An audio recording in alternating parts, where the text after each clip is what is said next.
আরেকটা বিল্ডিং যেটা হেলে আছে সেটাও ভাঙতে হবে আমাকে। এক্ষুনি ইঞ্জিনিয়াররা রিপোর্ট দিল, আমি ওই এলাকার মানুষের সাথে বসে কথা বলবো। আমি ওদের বলেছি লিস্টটা করে নিতে, কারণ আমি আবার বলছি ইললিগাল বিল্ডিং এর দরকার হয় না। এখন যা সরকার ফেসিলিটি দিচ্ছে, আপনি যদি চেতলায় যান, মায়ের বাড়িতে যান, টালিগঞ্জে দিয়ে, আমরা সব বস্তিতে যাদের ক্ষমতা নেই বাড়ি করা, তাদের জন্য বাংলার বাড়ি হচ্ছে, তাতে ভাড়াটেরাও থাকছে, বাড়িওয়ালাও থাকছে। তো এটা কেন ওখানে হচ্ছে আমি এখনো বুঝতে পারছি না, যদি নিজেরা না করতে পারে। এটা দুর্ভাগ্য। আর হচ্ছিল জানতে পারেন? এটা হচ্ছিল আমি জানতে পারিনি। এমনি একটা কমন ওখানকার শুধু না, ধরুন আজকে আমাদের যেরকম ধরুন ওখানে আগে এটা বাহানা দেওয়া হতো, আমার কথাগুলোকে আস্তে আস্তে ডিস্টর্ট করা হয়, সেটা ঠিক আছে, তাও বলে যাই। ওখানে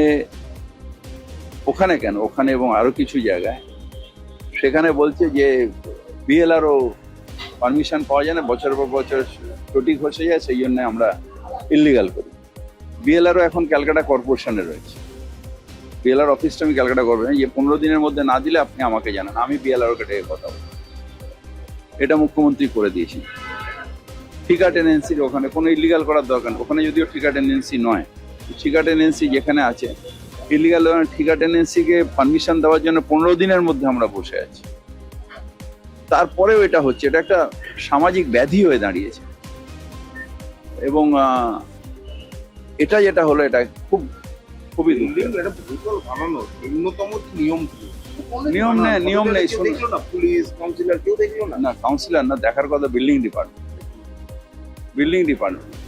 যদি ধরুন আমি কাউন্সিলরকে ছেড়েই দিলাম, বিল্ডিং ডিপার্টমেন্ট যাদের আধিকারিক, যারা মাইনে পায়, তাদের দেখার কথা। তাদের আমরা অলরেডি শোকজ করেছি, না দেখেও দেখেন, সেটা কি করে আমি জানবো? কেউ তো আর আমাকে করবে না যে, কিন্তু আমি বারবার করে আমি যে আপনাদেরকে পাঠিয়েও দিচ্ছি যে নোটিশগুলো আমি পাঠিয়েছিলাম বিল্ডিং ডিপার্টমেন্ট।